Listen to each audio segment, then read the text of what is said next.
어머니. 어머니. 1934년 여름, 전라도 광주에 수백 명의 거린들과 나병 환자들이 이 소식을 듣고 어머니라 부르짖으며 모였습니다. 어머니. 그녀는 광주의 어머니였고 고아의 어머니였으며 과부의 어머니였고 나병 환자들의 어머니였습니다. 조선의 어머니로 살다 간 푸른 눈의 여인 엘리자베스 쉐핑, 한국 이름 서서평. 1912년 봄 32세의 나이에 간호선교사로 조선에 온 서서평 선교사는 전라도 광주에서 조선의 참담한 가난과 질병을 마주하게 됩니다.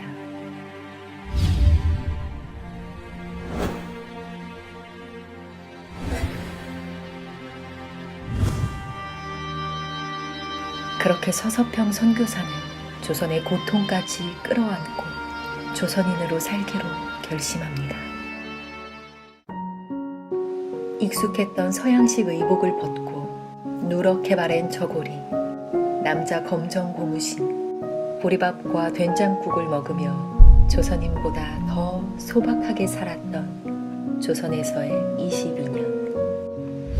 서서평은 1년 중 100일은 나귀를 타고 전라도 일대를 다니며 치료와 도움의 손길을 건넸습니다. 특히 가장 소외받았던 나병 환자들을 치료해 주었습니다.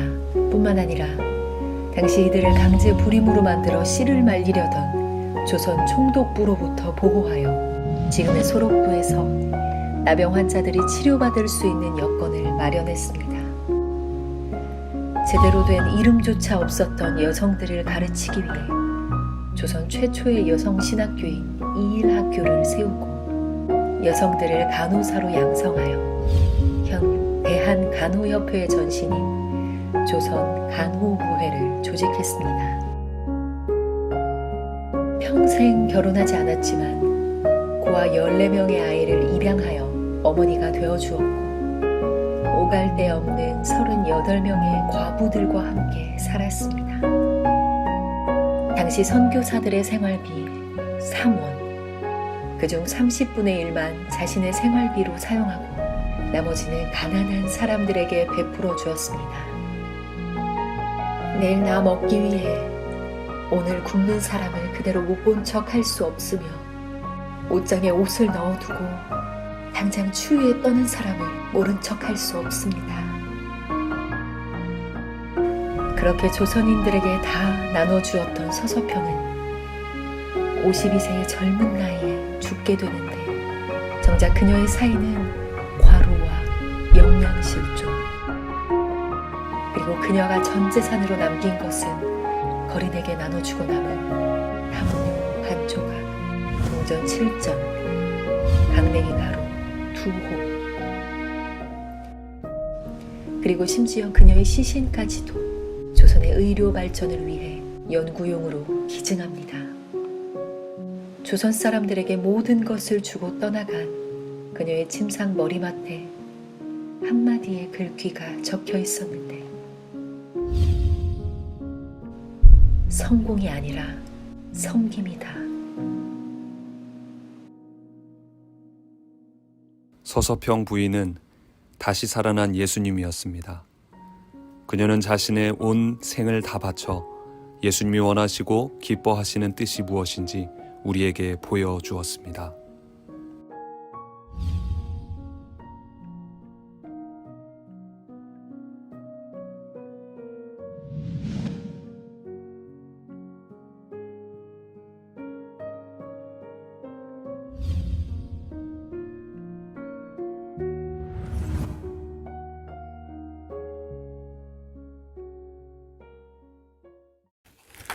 자, 오늘은 야고보서 두 번째 시간이 되겠습니다. 믿음의 관리와 투쟁이라는 제목으로 오늘 말씀을 나누고자 합니다. 오늘 본문 말씀은 야고보서 3장 17절에서 18절 말씀과 4장 1, 2, 3절 말씀을 우리가 함께 나누도록 하겠습니다. 먼저 야고보서 3장 17절 18절 말씀을 나누도록 하겠습니다. 17절 오직 위로부터 난 지혜는 첫째 성결하고 다음에 화평하고 관용하고 양순하며 긍휼과 선한 열매가 가득하고 편견과 거짓이 없나니.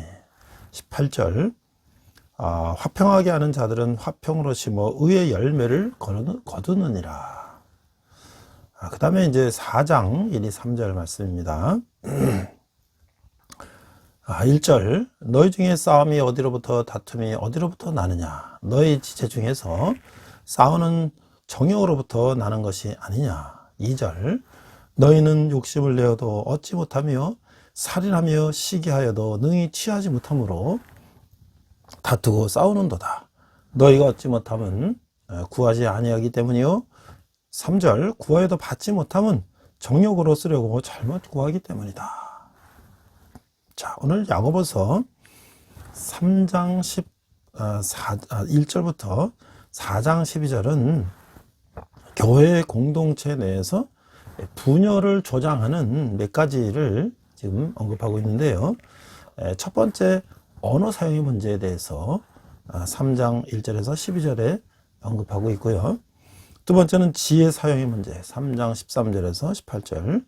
세 번째는 다툼과 비방의 문제에 대해서 4장 1절에서 12절에서 다루고 있습니다. 자, 우리가 교회 안에서 언어 사용의 문제, 이거 어떻게 이것을 우리가 관리해야 될 것인가. 우리 말을 자제해야 된다, 교회 내에서.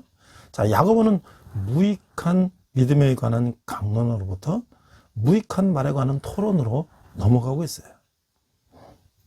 이 앞에서 언급한 것처럼 이 사람의 혀를 재갈 먹이지 못하는 실패에 대해서 보다 길게 다루고 있어요. 혀를 제어하지 못하면 큰 화를 입는다. 행함이 없는 믿음을 소유한 자들과 마찬가지로 행함을 말로 대체시켜버리는 그리스도인도 아주 골칫거리라는 거예요. 신자의 말은 자제되어야 된다. 혀가 지체 중에 작긴 하지만 그러나 그 위력은 대단하며 특히 사람을 타락길로 몰아넣는 대단한 힘을 지니고 있다. 저도 한번 전에 정말 이 밥을 이렇게 반찬 그릇에 담아가지고 한 2, 3주 정도, 하나는 사랑한다, 행복하다, 이쁘다 이렇게 해주고, 하나는 아주 못됐어, 미워 막 이렇게 해주고 한 2, 3주 지났는데 처음에 1, 2주 때는 뚜껑에 그게 이렇게 색깔이 이렇게 있는 뚜껑이라서 잘 안 보여서 무슨 변화가 있나? 밑을 봐도 큰 변화가 없는 것 같아서 한 2주, 3주 지나다가 제가 그냥 열어봤어요. 그랬더니 예쁘다고 했던 데는 아주 그대로 있는데 미워하고 이렇게 나쁜 말 했던 이 밥은 말이죠. 곰팡이가 뽀르게 쓸어있는 거 봤어요. 정말 그것이 제가 직접 실험해 보니까 이 사람들에게 좋은 말 하는 것과 나쁜 말 하는 것은 엄청난 영향을 미친다는 것을 제가 아주 직접 실험을 했어요. 그러니까 이 말에 실수가 없도록 하라. 이 혀가 얼마나 그 나쁜 영향을 끼치는가. 1절에 내 형제들아 너희는 선생된 우리가 더 큰 심판을 받을 줄 알고 선생이 많이 되지 말라. 자, 선생은 뭐 하는 겁니까? 말을 많이 하는 거예요. 가르치기 때문에. 그래서 이 형제들에게 이 선생이 증거하는 것에 대해 염려를 하고 있어요. 그래서 이 새로 개종한 유대 그리스도인들 중에 많은 사람들이 가르치는 일을 함으로써 그런 권한이 주어졌는데 그들이 존경받고 어떤 위치를 차지하기 위해서 열망했던 것이에요. 그러다 보니까 그들이 많은 교인들 앞에서 말을 많이 하게 되는데 너무 자신을 과시하려는 그런 일에 몰두하고 있다는 거예요. 그래서 이 가르치는 일은 꼭 수용되어야 하지만 그러나 가르치는 자는 자신들의 책임을 이해하고 있어야 된다는 거예요. 왜냐하면 선생된 자들이 더 큰 심판을 받기 때문일 것이다. 선생님 받을 정죄함이 더 큰 이유는 그리스도인의 의미에 대한 분명한 지식을 가졌다고 고백하였기 때문에 그는 그 의무를 수행할 더 많은 책임이 있다는 거예요. 그렇죠? 우리가 높은 지에 있는 사람이 말을 어떻게 하는지 따라서 그 수많은 사람들한테 영향을 미친다고 하는 것이죠. 2절, 우리가 다 실수가 많으니 만일 말에 실수가 없는 자라면 곧 온전한 사람이라 능히 온 몸도 블레시오니라. 자, 이 야고보는 자기 자신은 제외한 채 다른 사람들에 대해서만 손가락하고 있지 않는 거예요. 우리가 다 실수가 많으니 어디를 막론하고 붙어 다니는 이 조그만 혀만큼 그리스도인을 걸려 넘어지게 하는 것도 없다는 거예요. 만일 한 신자가 말에 실수가 없으면 그는 온전한 사람이 된다고 하는 것이죠. 혀는 능히 자기 온몸도 굴레 실수가 있다고 하는 것이죠. 따라서 영적 성숙은 길들어진 혀를 필요로 하고 있다라고 하는 것이죠. 자, 우리가 3절, 4절, 5절을 읽겠습니다. 3절, 우리가 말들의 입에 재갈 물리는 것은 우리에게 순종하게 하려고 그 온몸을 제어하는 것이라. 4절, 또 배를 봐라. 그렇게 크고 광풍에 밀려가는 것들을 지극히 작은 키로서 사공의 뜻대로 운행하나니. 5절, 이와 같이 혀도 작은 지체로 돼 큰 것을 자랑하도다. 보라, 얼마나 작은 불이 얼마나 많은 나무를 태우는가. 자, 이 혀는 작지만 그 영향력이 대단하다는 거예요. 이 세 가지 비유를 지금 말하고 있죠. 말에다가 재갈을 물려서 말을 마음대로 이렇게 제어하는 거 아니겠어요? 또 커다란 배 그 키가 말이죠. 이 키가 좌우로 이렇게 방향을 잡아가는 거잖아요. 또 이 작은 물이 큰 숲을 태운다 하는 것처럼 이 자연 현상들로부터 비유를 이끌어내고 있는 이 방법은 예수님의 형제 야고보는 그 예수님의 방법이 많이 유사하다라는 이런 생각이 듭니다. 그 논지는 분명한 거예요. 작은 재갈이 말을 통제하며 작은 키가 큰 배를 인도하며 작은 불꽃이 온 숲을 태워버리듯이 혀도 작은 지체로 돼 큰 것을 자랑한다는 거예요. 이처럼 혀는 그 크기가 작아도 그 힘은 매우 강력하다라고 경고를 하고 있어요. 6절, 혀는 곧 불이요 불의의 세계와 혀는 우리 지체 중에서 온몸을 더럽히고 삶의 수레바퀴를 불사르나니 그 사르는 것이 지옥불에서 나느니라. 이 혀는 큰 이 위력을 가지고 있을 뿐 아니라 길들이기가 아주 힘들다는 것이죠. 그러나 그것은 큰 문제는 그것이 사탄적이요 강한 전염성을 가질 수 있다는 점이에요. 혀는 곧 불이요 불의의 세계라고 하는 것이에요. 혀는 우리 인체의 지체 중에서 온몸을 부패시키거나 오점을 남기거나 더럽히는 그 생의 바퀴를 불사르는 그 모습으로 그 자리를 잡고 있다는 것이에요. 혀는 마치 자연의 바퀴의 중심 혹은 그 중추에 위치되어 있는 것 같으며 그 바퀴는 불꽃놀이에서 보여주듯이 중심으로부터 불붙어 나가는 거예요. 바퀴는 타면 탈수록 더 빨리 돌아가며 마침내는 바퀴 전체가 불꽃을 튀며 회전하면서 사방으로 불꽃을 튀며 그래서 이 튕겨나는 거예요, 불꽃이. 그래서 이 작은 것부터 바깥으로 활 이렇게 튀겨나간단 말이죠, 불꽃이. 그래서 혀는 단지 퓨즈에 불과하는 거예요. 죽음의 불의 근원은 지옥 그 자체라고 하는 것이에요. 자, 그 다음에 이제 우리가 3장 17절, 18절 보니까 지혜는 화평을 이룬다. 자, 그래서 17절 말씀 보겠습니다. 오직 위로부터 난 지혜는 첫째 성결하고 다음에 화평하고 관용하고 양순하며 긍휼과 선한 열매가 가득하고 편견과 거짓이 없나니. 그래서 이 3장 17절의 말씀 보니까 지혜는 성령을 통해서 얻은 참 지혜를 뜻하고 있어요. 여기서 참 지혜의 특성을 열거하고 있는데 그 위로부터 난 지혜, 이것은 우리가 갈라디아서 5장 22절 이하에 보면 이 성령의 9가지 열매가 나오고 있죠. 이게 아주 유사한 거예요. 자, 갈라디아 5장 22절, 오직 성령의 열매는 사랑과 희락과 화평과 오래 참음과 자비와 양선과 충성과 23절 온유와 절제니 이 같은 것을 금지할 법이 없느니라. 24절 그리스도 예수의 사람들은 육체와 함께 그 정욕과 탐심을 십자가에 못 박았느니라. 25절 만일 우리가 성령으로 살면 또한 성령으로 행할지니. 26절 헛된 영광을 구하여 서로 노예비하거나 서로 투기하지 말지니라. 그래서 이 지혜를 얻어서 성령의 9가지 열매를 우리가 가져야 된다. 자, 18절 보겠습니다. 화평하는 자들은 화평으로 심어 의의 열매를 거두느니라. 그러니까 화평은 의의 열매를 생산하는 씨앗이라고 하는 거예요. 진정으로 지혜로운 자는 화평의 사람이다.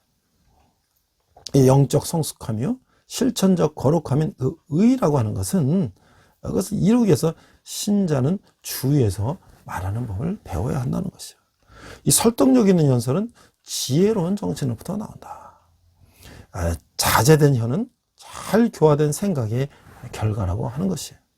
찬송으로 가득 찬 입술은 순결함으로 가득 찬 마음으로부터 생겨나는 결과라고 하는 것이죠. 신자는 확고한 신념에 서 있어야 하고 긍휼히 여기는 마음을 가지고 섬겨야 하며 조심해서 말해야 하는 것이에요. 신자는 하나님께 자기에게 요구하는 성품의 사람이 되어야 하고 하나님께서 자기에게 요구하는 일들을 행해 나가야 하며 또한 하나님께서 자기의 말하라고 요구하는 대로 말해야 한다는 것이죠. 지금 우리가 대선 국면에 있어요. 보니까 후보자들 중에 이 말을 함부로 하는 이런 후보자들에 대해서 많이 우려를 하고 있어요. 이 말은 그 사람의 인격을 담고 있죠. 아무리 이 평소에는 우리가 좋은 말을 얼마든지 할 수 있어요. 그러나 위급하거나 급한 상황이 오면 그 본성이 드러나게 돼 있죠. 그래서 정말 우리가 그 사람의 말을 보고 그 사람을 우리가 판단할 수가 있다는 거죠. 자, 우리가 지금 보니까 저 인터넷에 찾아봤어요. 이 기독교인이 왜 욕먹는가?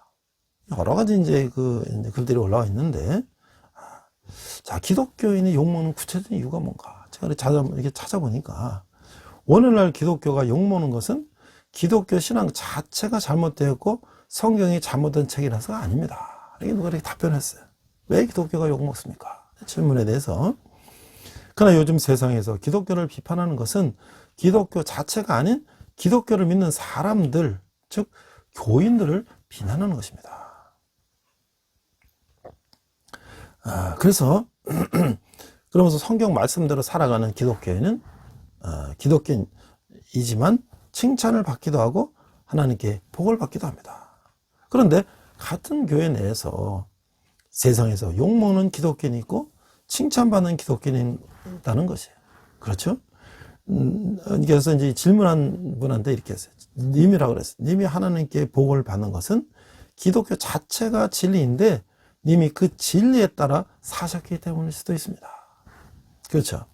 화를 받는 사람은 기독교 자체가 문제에서가 아니라 그 사람 자체가 화를 받게끔 행동했기 때문이라고 하는 것이죠. 그러나 복이 오고 화가 오고 하는 문제는 기독교인의 참 신앙과 직결되는 것은 아니라고 하는 것이에요. 왜냐하면 우리에게 닥친 불행도 성경 말씀을 보면 복된 것이 되는 연단이 가정일 수도 있기 때문이라고 하는 것이에요. 그래서 마지막 때가 되면 기독교인들은 기독교인들의 적은 세상이 아니라 바로 내부에 있다고 하는 것이에요.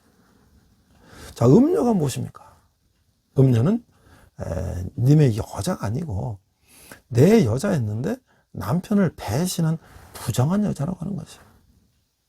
이 사악한 자들은 음녀로서 기독교를 전혀 모르는 자들이 악한 것이라기보다는 기독교인이라고 하는 자들이 세상과 타협하면 그것이 음녀가 되고 기독교의 최고의 적이 될 수가 있다.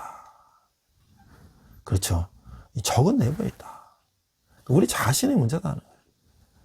그래서 우리가 많은 교회 지도자들, 또 우리 교회 직분자들 어떻게 행동하고 어떻게 말하는가에 따라서 초신자들이나 많은 이제 교회 바뀌는 사람들이 실망하고 실족하고 그런 거 아니겠어요?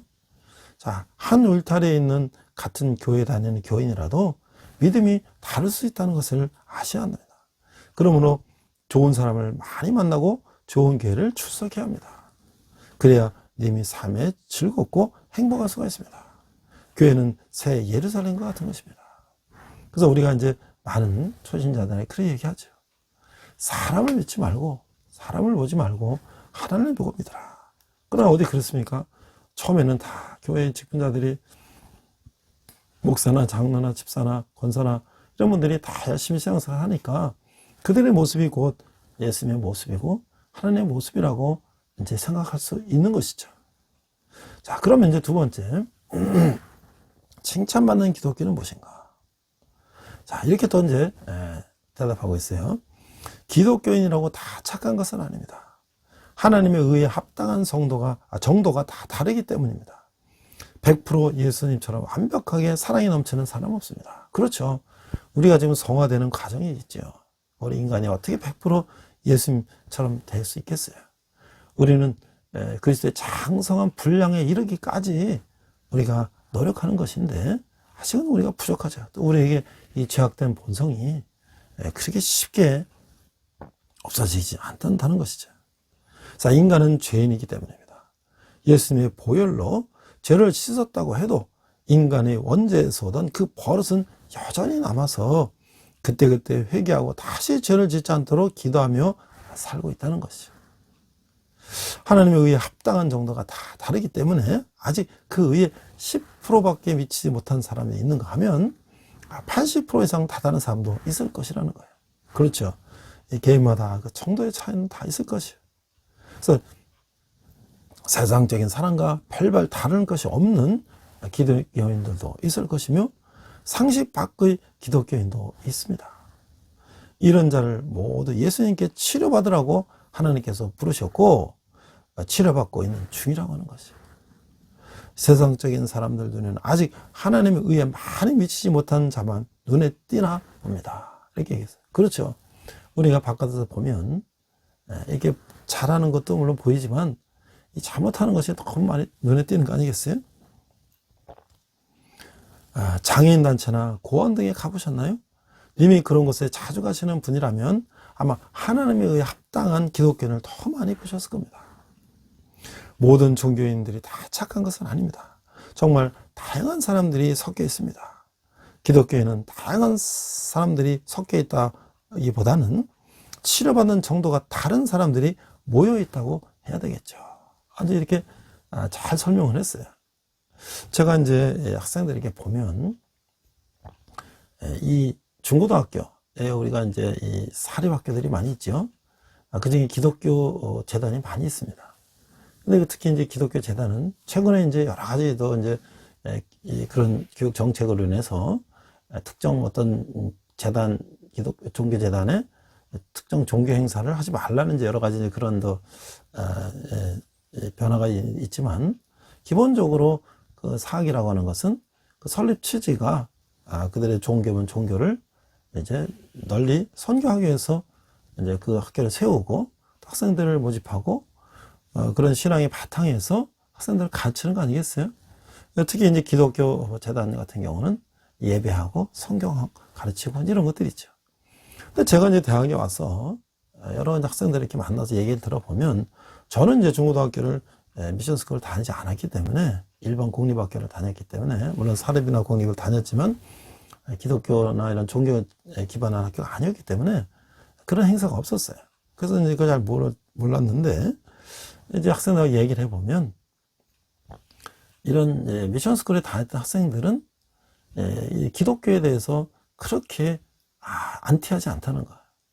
제가 그걸 느꼈어요. 왜냐하면 그들이 학교에서 같이 예배하고 성경 배우고 또 우리 생활하면서 뭐 다 성경 들어보면 뭐 거기 나쁜 얘기 있습니까? 다 좋은 얘기. 열심히 우리 세상을 잘 살아야 된다는 얘기가 있잖아요. 그러면서 그냥 성경도 읽어보고 다 들어보니까 특별할 게 없는 거예요. 그런데 다 좋은 이야기죠. 그런데 이제 그렇지 않은 경우는 우리가 바깥에서 이게 좋지 않은 얘기를 많이 듣잖아요. 그러니까 이제 본질에 대해서는 잘 모르고 좋지 않은 얘기만 많이 듣니까 이게 나쁘다. 이런 생각을 선입견을 갖게 된다는 것이죠. 그래서 우리가 이런 것들을 세상 가운데서 우리가 어떻게 우리 스스로 기독교인 스스로가 이런 혀를 제어하고 이런 행동을 크리스천다운 행동을 실천함으로써 빛과 소금의 역할을 다해야 되는가. 이것이 바로 오늘 야고보서가 우리에게 말씀하고 있는 것이죠. 자, 그래서 이제 4장으로 가니까 통회하는 마음으로 굴복하라.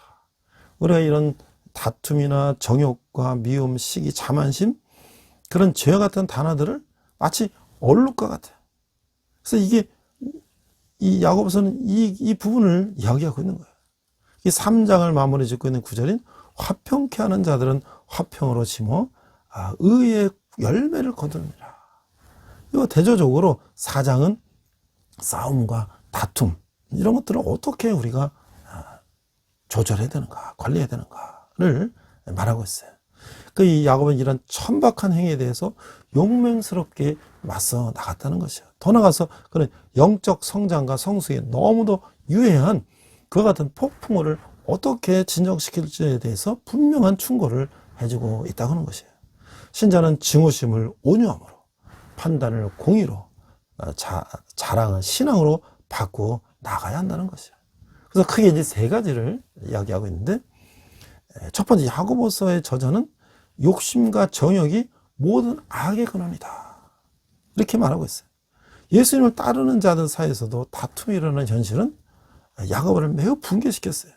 이 부분에 보여지는 그의 어조와 신랄함은 야고보가 흔히 본 서신의 다른 부분에서 자주 사용하고 있는 내 형제들아 라는 소칭을 쓰지 않고 있어요. 여기서는. 얼마나 이제 약간 심각하게 생각하고 있는지를 알 수가 있죠. 그런 다툼의 원인을 들춰낸 후에 그 다툼의 결과들을 말하고 있는 것이에요. 그리고 다툼을 치유하는 법을 이제 말씀하고 있어요. 4장 1절 보니까 너희 중에 싸움이 어디로부터, 다툼이 어디로부터 나느냐? 너희 지체 중에 싸우는 정욕으로부터 나는 것이 아니냐?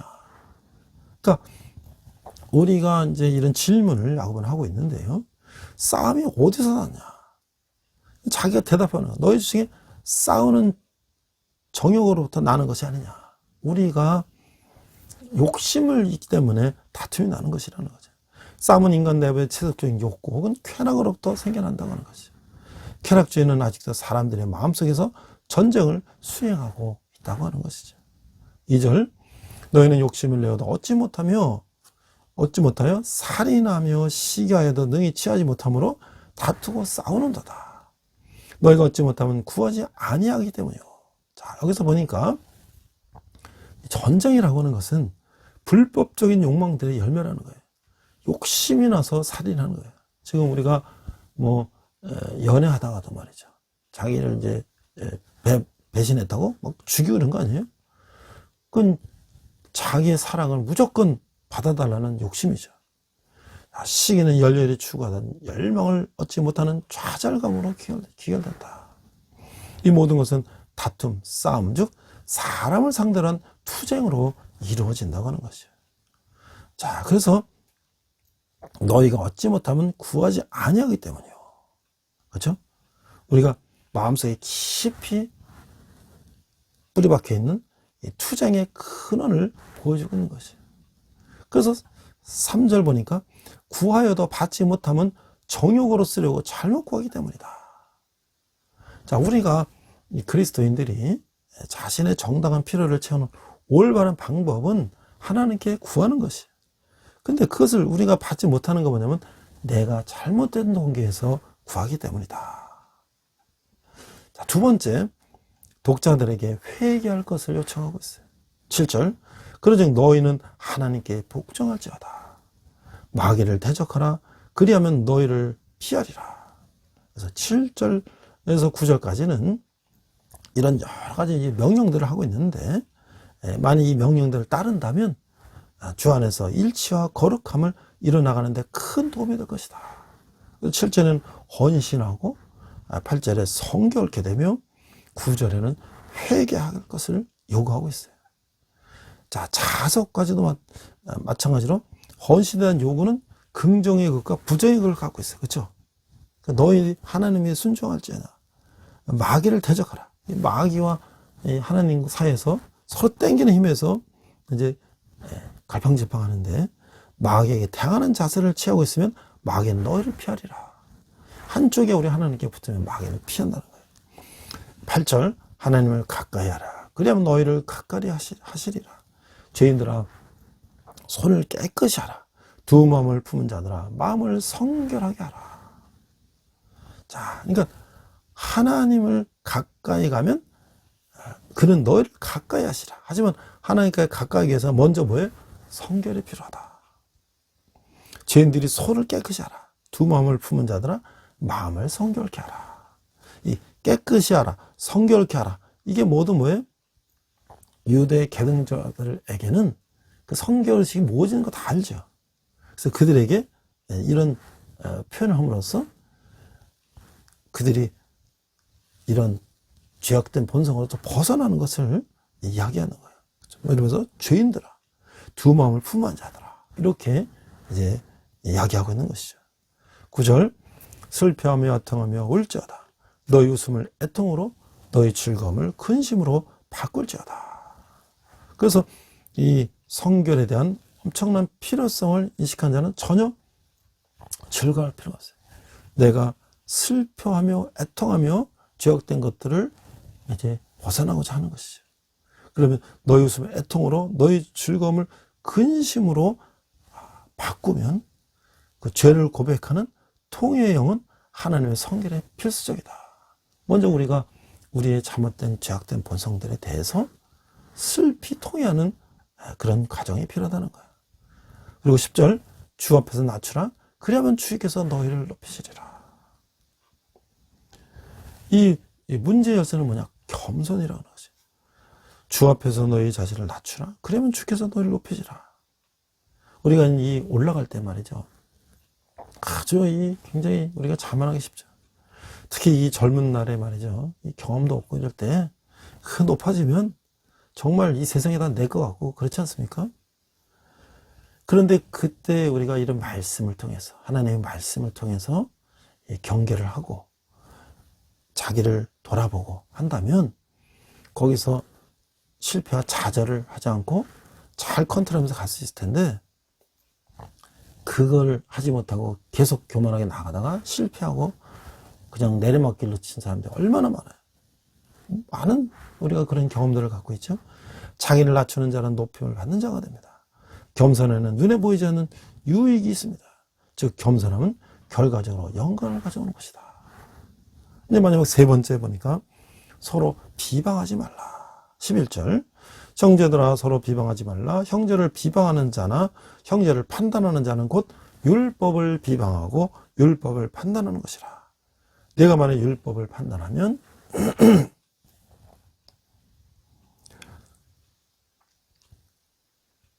율법의 준행자가 아니요 재판관이로다. 자, 우리 피차에 비방하고 판단하는 것은 하나님께서 바라시는 겸손한 영에 전혀 어울리지 않다고 하는 것이. 더욱이 다른 사람들을 판단하는 것, 하나님의 율법 자체에 대한 판단이라고 하는 것이에요. 하나님의 율법은 모든 사람에 대한 명령이에요. 아무도 감히 율법에 대해서 오만한 태도를 취할 수가 없는 것이죠. 비방하는 자는 율법에 선고받고 있어요. 스스로 세운 재판자는 그 위기에 봉착하게 되는 거예요. 오직 겸손한 자만이 존귀 있게 된다고 하는 것이에요. 진정한 공의는 신자가 자신을 겸손과 순종함으로써 하나님께 굴복시킬 때 얻어진다고 하는 것이에요.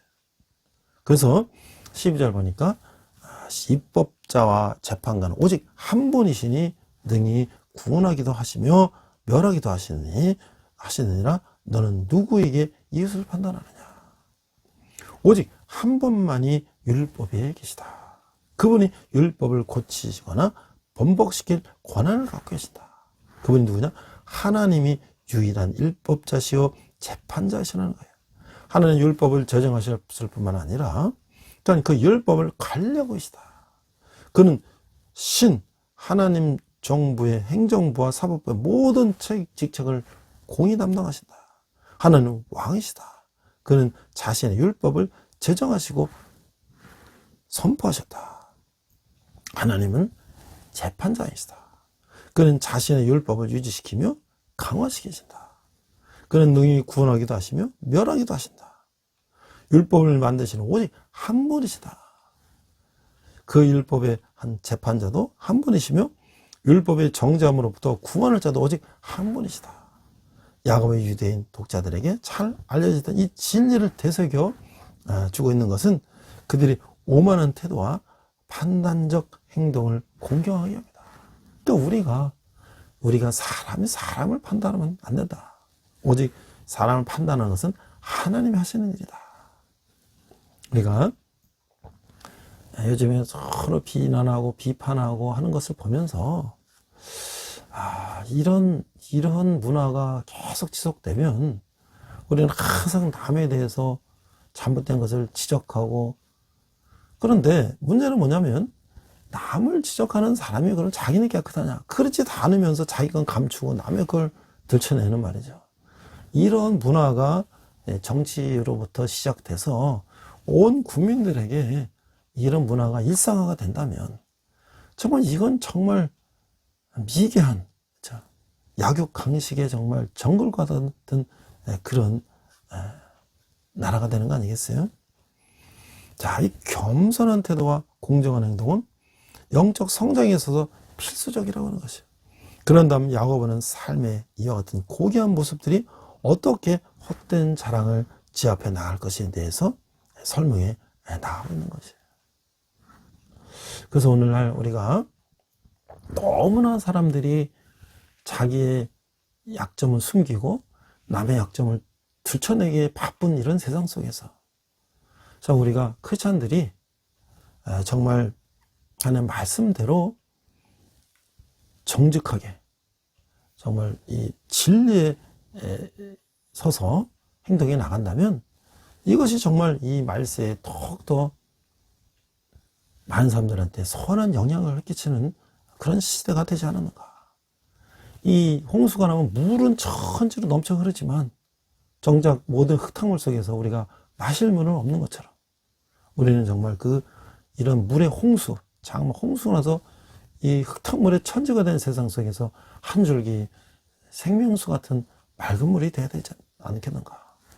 그래서 오늘 저는 우리 이 한국에 오신 많은 선교사님 중에서 한 분을 소개하고자 합니다. 우리 영상을 통해서 확인한 것처럼 조선 땅에 몸던진 서서평 선교사님, 우리 잘 못 들어봤죠. 언더나 아펜젤러 이제 이런 선교사 많이 들어봤는데, 이분이 이제 한국에 오신 지 100년이 되는 해에 좀 지났습니다만은 그때 이제 나온 기사를 제가 참고를 했어요. 자, 전라도나 제주의 병자들을 돌본 간호 선교사다. 이 서서평, 한국 이름이 이제 서서평 선교사님. 광주에서 과로로 영양실조로 숨졌을 때 그 가지고 계시는 게 담요 반장, 강냉이 가루 2혼만 남겼다. 정말 이 선교사님이 가지고 있는 게 정말 거지 정도도 안 되는 그런 것만 갖고 계셨다는 거예요. 아이 14명을 입양하고 과부 38명을 돌보셨다. 지금과 같은 시대도 아니고 100년 전에 그 가난한 시절에 어떻게 이 많은 고아와 과부를 돌볼 수 있었을까? 자, 총독부에서 나환자 정관 수술을 하려고 했는데 그것도 막았다는 거예요. 그래서 이제 이 나환자들이 많으니까 총독부에서 그 남성들의 정관 수술을 해가지고 그 나환자의 인구 증가를 막으려고 하는 그런 참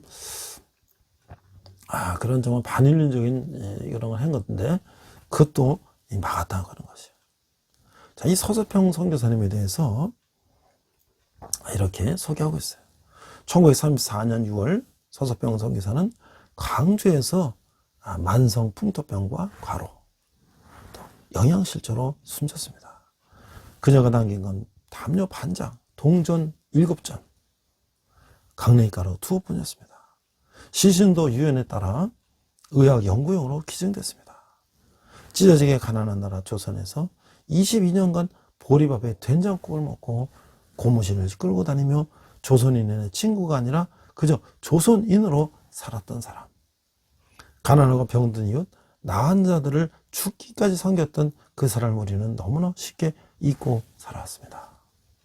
서서평, 본명은 에르제 셰핑이라는 1880년에 태어나셔서 1934년에 돌아가셨어요. 선교사 기념사업 경과 보고를 하던 열방을 섬기는 사람들의 양국주 대표님은 울먹거렸어요.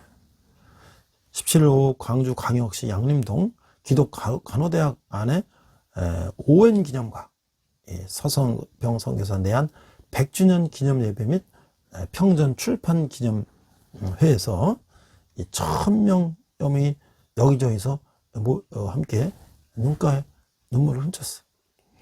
독일 출신의 미국인 서서평은 1912년 32살의 나이에 처음 초선에 온 독신 여성 간호 선교사였어요.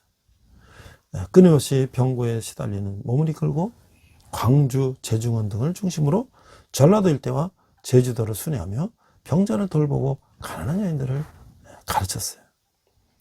자, 근데 수많은 여성들에게 이름을 줬어요. 그 당시 여성들 이름이 없죠. 그래서 큰 년, 작은 년, 언년이 뭐 이렇게 했는데 그들에게 다 이름을 줬어요. 서서평이 바라본 조선 땅은 고난으로 가득 차 있었다. 한 번 순회 진료 여행을 나서면 말을 타고 한 달 이상 270km가 넘는 거리를 이동했다. 진흙탕에 말이 쓰러지면 짐을 머리에 이고 걸어야 했다. 이번 여행에서 만난 여성 500명 중 이름 있는 사람은 10명뿐이다. 그 당시 여성 500명에 이름 있는 여성이 10명뿐이다. 그 이름도 돼지 할머니, 큰 년, 작은 년으로 불립니다. 이들에게 이름을 지어주고 한글을 깨우쳐주는 것이 제 가장 큰 기쁨 중 하나입니다. 1921년 미국 내시빌 선교부에 보이는 편지에 이렇게 되어 있어요. 서서평은 여기에 만족하지 않고 한국 최초의 여성 신학교인 이일학교, 현재 이게 한일 장신대학이라고 해요. 그걸 세워서 여성들을 가르쳤다. 조선 간호부협회, 이게 현재 한국 간호협회가 되었다고 하는 것이에요. 세우고 일본과 별도로 세계 간호사협회에 등록하여 하려 애썼던 이도 바로 서서평이다.